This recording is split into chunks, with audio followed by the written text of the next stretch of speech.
Is there really a 17 million housing deficit in Nigeria? Well, I don't think so. And the current Minister of Housing, Babatunde Fashola San, agrees with me. It looks like that figure may have been used to try and alarm the system so that we take the housing deficit serious. My calculations are that if there are 200 million Nigerians and at least half of us are housed one way or the other, then we are left with 100 million people, including children, looking for roofs over their head. That's a worst-case scenario. 17 million houses for 100 million people means that 5 people will live in one house. As a communal people, we are comfortable with a much higher figure of people living in a house. And of course, we have an already existing stock of housing. So perhaps it is time to begin to tell ourselves the truth and only the truth about our sector, that sector. The realities on ground are that indeed we have a housing deficit, but the 17 million is overbloated. But also, we have millions of unoccupied real estate in Nigeria, whether for business or for residents. PricewaterhouseCoopers and Andrew Nevin once helped to put a number to what is known as Nigeria's debt capital. It was then a whopping 90 trillion naira. Estates and houses of all types abandoned all over the country, especially at the top end of the market, whether because nobody has the capacity to buy or rent, or because the owners just don't care. The real estate sector is also known as the safest haven for Nigeria's thriving corruption industry. So perhaps if we would somehow liquefy our debt capital and get human beings to live in these abandoned houses, crime will reduce, rent will moderate, and society will be the better for it. The governments of Nigeria have also not had any real plans for the poorest amongst us as far as housing is concerned.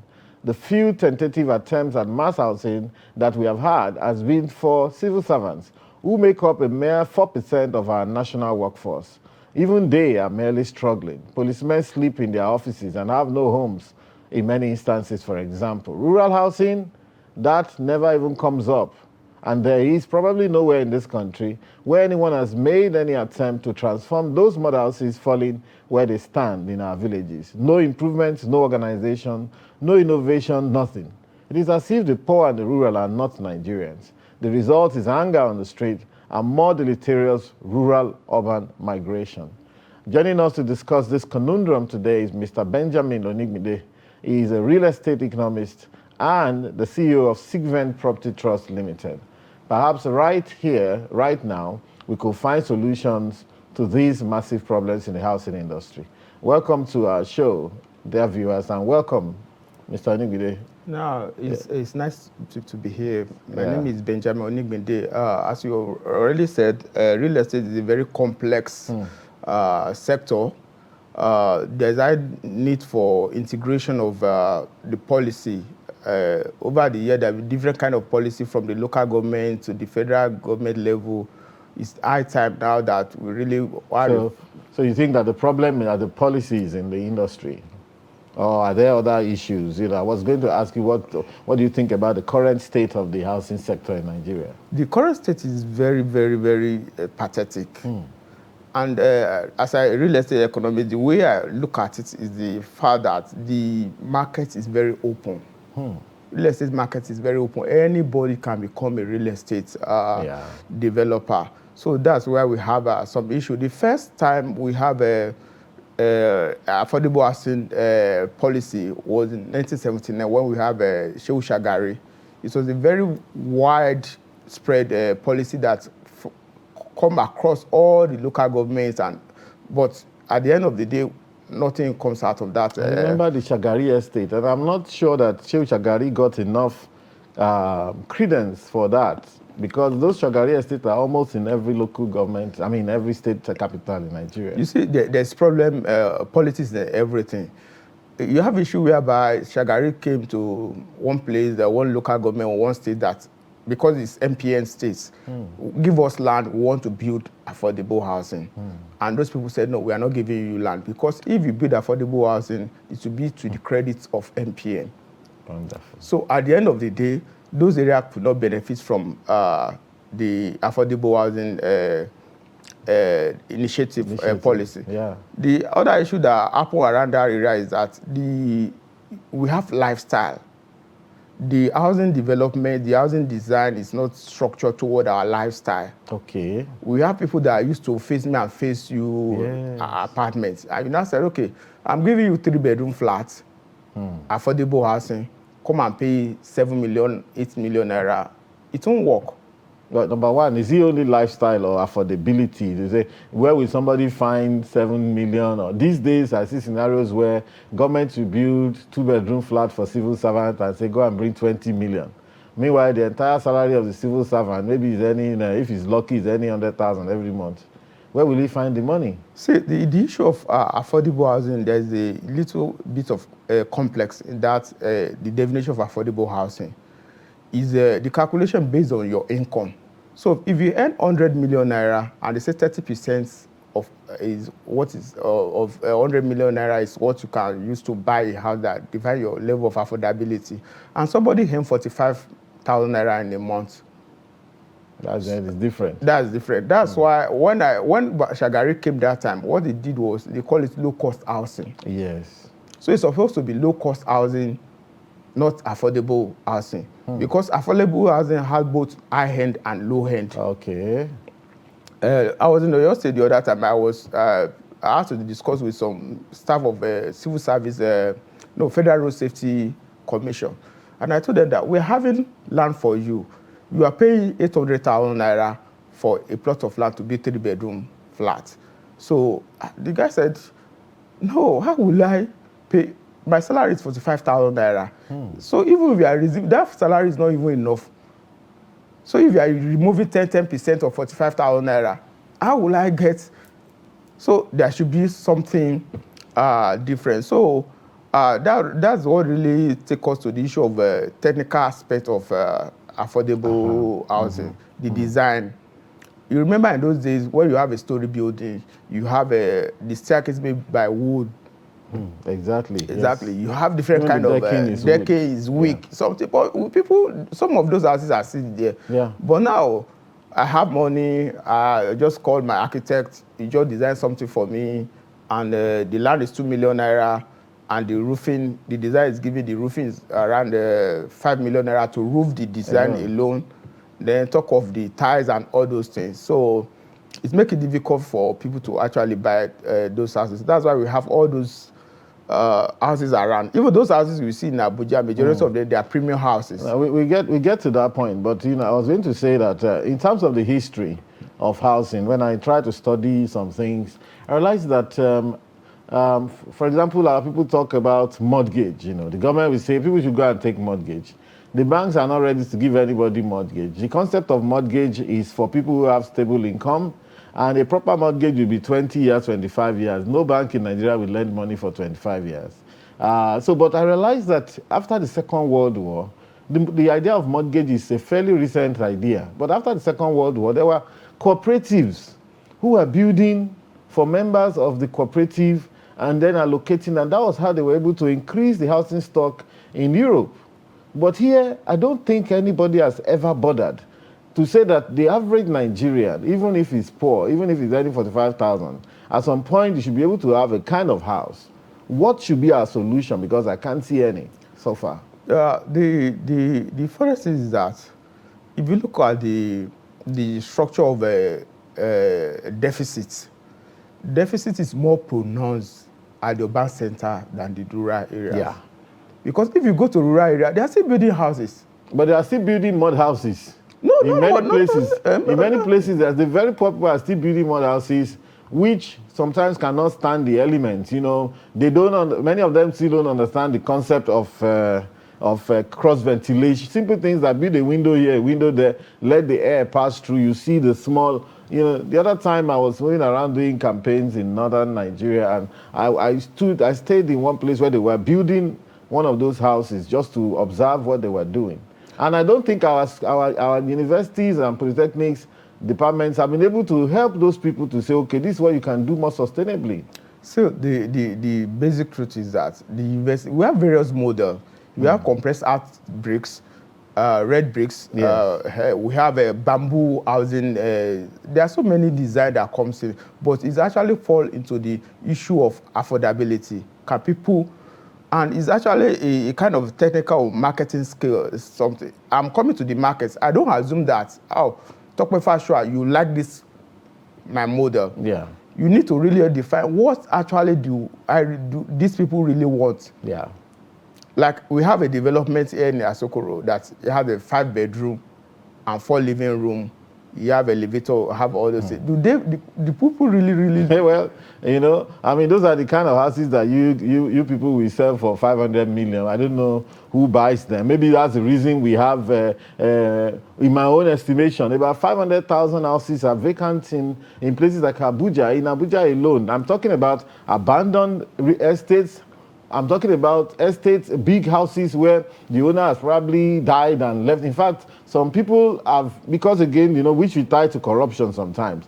Real estate is a good place to park corruption money. Sometimes some people buy houses with their corruption proceeds. They even forget that they own those houses. And some people die, they don't tell their children that they own some houses. And, you know, so Abuja has become an epicenter for those kind of things. And what I said, Andrew Nevin, what they call debt capital, whereby real estate that people build and they're not using, they're not renting, they're not living in it themselves. So it's a major problem. What do we do about this? The major problem about Abuja real estate market is that there are a lot of money here. And we have money. You buy car, you buy everything. What else do you want? The next is to say, okay, I want to buy house. Yeah. And you approach your architects. You say, okay, come, we can do this kind of house for you. We can give you 2 sitting rooms. We can give you 2 kitchens. Now we have dry kitchen and wet kitchen. You know, you are just, you know, in a country where many people are suffering, you don't even know what's the next. There was a time we want to sell a property for 85 million naira, and the husband said, I like this thing. Call my wife. Let my wife come and see this property. And the wife got in, oh, this is beautiful. Oh, this is, oh, but David, we can't buy this house. I said, oh, why? He said, the kitchen is small. So the wife wants a kitchen that have a TV, they have everything so that she can just... That's the new thing now. That's the new thing now. So if you now assume that, based on my experience now, and I decide to go and build this kind of houses, I might not get... Exactly. Because I think the issue then is that, you know, when we have to look, as economists, we have to think about the per capita income of the affordable income of the people, the you know, that they can, how many people are earning. And I think that what has happened in the industry, your industry, is that a lot of luxury stock is in the market, but the people who have that money, who the money is circulating among them, they're just a handful. By the time they buy 10 houses each, they're probably tired. So the market becomes stagnant. And even if they buy 10 houses, who are those people that are going to be living there? Exactly. To rent the houses. Go to my village now. The 50 million naira you used to build buy a plot of land in Abuja, you can use it to build a very big mansion in my place in Ogbomoso. And at the end of the day, your children will not go home. Exactly. Your children will not go home. Build whatever, build church inside, build everything inside. The children will not go home. And that's why it's very difficult for you to define the level of deficit in the hair. So my friend built a house, a very fantastic mansion, and for 7 years, he has not even been to the village. Wow. So we will now say that, yes. So, but the truth of the matter is that there's still issue of deficits. I think that perhaps the problem is one of ideology, because at some point, Nigeria signed on to, of course, what we know is a capitalist ideology, you know, whereby everybody is on his own. So like you said now, we have to, you know, so there are many people, they build in the village, they don't go there. Well, in that same village are shanties and rundown places and people who don't have anywhere to even lay their head. Why are we not thinking of spreading this? Maybe if the government is not taking action, can communities begin to take action on some of this? There's something that I was actually trying to work out, because I actually went to my place and we discussed about this concept of urban regeneration. Yes. All this thing. Discovered that all those mud houses, they are gone. And the children from that family, they don't care whatever happened. They go to another place within the town to build their homes. And all those places are becoming mud houses. The other time I went to town, we have to give them, my company have to give bag of cement to some participant of an event. That one bag, you can take it home. If it's to repair your toilet, if it's to repair your kitchen, at least to make effect. But in UK, there was a concept of council housing. Exactly. We are local governments. So I think that if we take it from the bottom. I want you to hold your thoughts there. We'll come back to the issue of council housing. Please stay tuned. We're going to go on a break right now. When we come back, we're still with Mr. Onibide.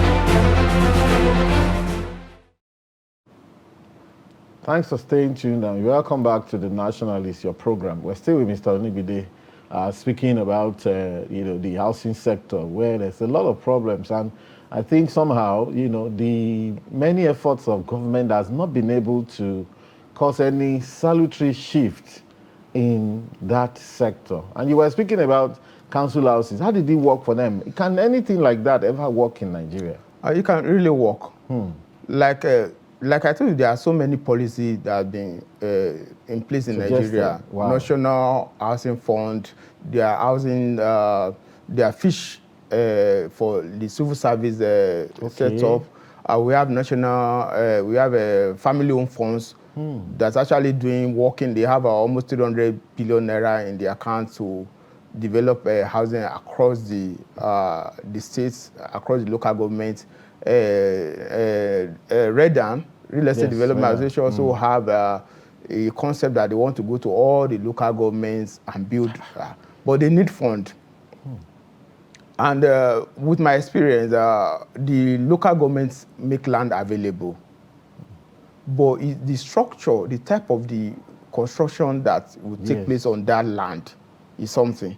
We went to Kwara State. The Kwara State government said that they can't do more than 3.8 million naira for affordable housing, for mortgage, to guarantee a mortgage that is more than 3.8. I think, well, in my view, I think that makes sense, even though it's extremely difficult to achieve. Family-owned fund is also making available fund for developer. If you local government bring land, developer comes and develop. They've been doing almost 5,000 units or more than in the last few years. But the problem is that 2 million naira, within 2 million naira and 5 million naira, that's the limit of the type of houses that you can construct. So, and that will not make it viable for developer. If you build a house of 5 million naira, how much profits are you going to? It's true. And the structure is such a way that... What standard are you going to achieve? The structure is such a way that they will help you approach the roof manufacturer. Roofing sheets. We are sell it for us at a cheaper rate. The cement at a cheaper rate. But see, it doesn't really work, because I cannot go and build a house of 3.8 million naira. At the end of the day, I'm making profits of 50,000 naira. So it doesn't work. I think it's back to our corruption problem, because those council houses you mentioned in the UK, for example, I know that it's not that many. They have a stock of houses that they don't sell. They rent out to people. Sometimes they even give some people for free. If you qualify, you stay there for maybe people who have disabilities and what have you. And that's how those places are able to take care of their people. I'm wondering if we'll ever get there, or maybe we are stuck with this issue whereby people prefer to build mansion side by side slum. And I want to say this, I want to draw attention to this. I just flew in from Lagos this morning, and the way in which slums and shanties are expanding in Abuja, when you're flying in, is incredible. That maybe since El Rufai, nobody cares anymore. And sometimes they will allow those places to expand, and after a while they go and demolish all of them. And in demolition, from my perspective as an economist, you are destroying value. Why did you allow them to build like that before in the first place? What are the plans you have for these very poor people who are constrained to go and build just anyhow on planned places in Abuja, Federal Capital Territory? Oh, I think the main issue is the issue of more of economic issue. The main economic activity happen at the urban center, like here in Abuja now. If you go to Mabushi, like 1,000 square meters go for 50 million naira. And there are factories there, there are companies there, there are hotels there. But people that work in the hotel, they don't have money. Nowhere to stay. So they have somewhere to stay, very far. Yes. Most of the zoning, Abuja zoning doesn't even allow you to build inside bungalow inside all those Mabushi. Yeah. You cannot even buy land of 40 million naira and build a bungalow. So the basic thing is for you to go to outskirts where the regulation, where the development has not really gone to that place. You buy your land and you build, and you're expecting the. If you build one bedroom apartment and from there you go to work, you wait for at least by 5 years. If they want to demolish it, at least you've already spent.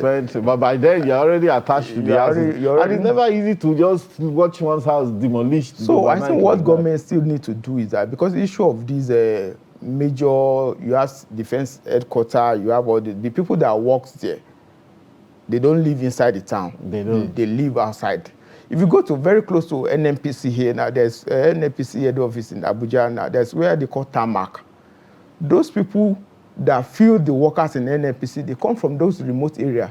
They come with their pap, we come with their ogi. They come to that open place to live, to eat, to sell. To sell. And that's where those people that work in NNPC, they buy. Go there now, you see them selling fried meats, fry all those things. The NNPC worker will come there. They buy. But I want to ask you one question, which has always nagged my mind. I think there's a different world, okay? Yeah. In under all of the bridges of Abuja, people are living there a lot. Sometimes I'm passing a bridge and then you see smoke from cooking coming from under the bridge. And there are many bridges in Abuja where, I don't know, those are ungoverned spaces right inside here in Abuja, under the bridge. There are a lot of them. If you leave this place, you can go to PDP headquarters, new PDP under construction. You see how many people are living there. Inside that place. Inside that place. My, oh my. If you go to that How place, then do we control crime? Inside PDP, you see the compound and you see people, the mechanic, all of them, they live there, because if you ask them to go and be living somewhere and the transport and all those things, so it's comfortable for them to, so their children will grow under that situation. But there have been so many, and I want to really approach the technical approach to beat that 5 million naira financing opportunity through the Federal Housing Fund and the family-owned funds. There is a new development that comes in now. Okay. You build a 2-bedroom flat, you put the roof on it, you plaster the outside, you put the front and the back door. You put what? Front and the back door of the house. But inside? There's no door inside, just to reduce the cost, to beat the... Okay. So you now say it's 3.8 million naira. Wow. So you buy 3.8 million naira without all those... All the inside. No tiles, no tile, all those things. Just, okay, it's 3.8 million naira. You just pay for it. Then when you buy it, you now go ahead and start doing your inner doors, and which is actually most people do. Let me chip in here. We've been talking about residential housing. We don't have too much time left, but we've been talking about residential housing. But just yesterday when I was in Lagos, there was this discussion about the old federal secretariat, which has been abandoned in Ikoyi, just next to Dolphin or so. Massive building, old federal secretariat, government. Why is it that essentially government likes to waste money like that? And what can we do? Even in Abuja here, we've seen many plazas coming up, very little occupancy, because they assume that there's so much business, but there's none. And even when you rent out, to get your rent is a problem. The Lagos market is actually different from Abuja market as far as commercial housing is concerned. Yeah, if you go to most of those commercial buildings in Abuja, you see 3-4 floors open. Nobody's actually. The World Trade Center has been there for years now. It's not really. Wow. Has it been completed? It's still there. So assuming you were to be in Lagos, there won't be any problem. So the issue like the federal secretariats is the issue of politics. It's not that there is no market for it. Exactly. If they put it, but they have, I learned that the legal issue. Lagos State is claiming that, okay, Babalakin wanted to buy it. Babalakin, or even Jimo Ibrahim also said that he want to buy it. But the issue is that Lagos State government said that, look, the land belongs to Lagos State government. We lease it to federal government. So when the federal government is no longer in use of the land, return the land back. Yes. Take your building and give us the land. Give us the land. And the federal government said, I know this is a big something. This is a big stuff. So you can't say, okay, you are going to take over the land, or you are going to. But as far as Lagos is concerned, commercial building is it's really. I'll ask you a last question, and we have less than 30 seconds or 1 minute to answer. You know, if you were the Minister of Housing, what do you think you can do to move the needle on the nation's housing sector, which, from what we have discussed so far, is a sector that is very virgin. Nothing is going on there. And we have one of the, I think Fashola is one of the best we have, in my view. I personally respect him. But even at that, and we talk about Jakonde, he built 29,000 units of houses for civil servant. Everything we hear, civil servant, civil servant. What about the common man? The mechanic deserves a house.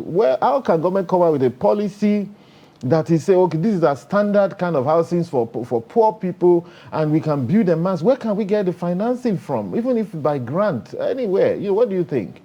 Oh, it's very easy. There needs to be an integration of policies. Like I told you, we are talking about council housing now. Every state on this federation, they have what they call a housing corporation. I attended their last conference. Just the housing corporation, this and that. They also have their own structures. But if you go to all those housing, I will pass through Niger State the other time. See abandoned. Even in Niger, yes. Niger State. See abandoned housing corporation. Go to local government, something. And as I'm talking to you now, there are some state governments that have not even delivered 100 units of housing. Wow. For 4 years. They've not delivered. What they just do is just clear ground, because they employ this PPP something. They say, okay, we'll give you land, and as a developer, I'll just assume that everything will be okay. I'll say, okay, I'm delivering 1,000 housing units in 8 months. I do 2 prototypes, and nobody is buying. I think, Mr. Nigide, thanks for coming on this show. This discussion has not ended. The housing sector seems to be an unscratched sector.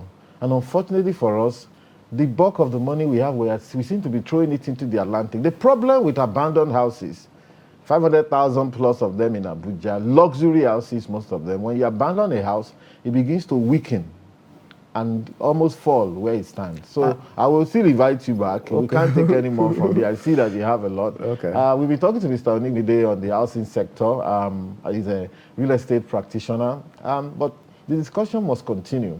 We thank you, viewers, for staying tuned, and we promise to be back next week with more interesting topics. Thank you.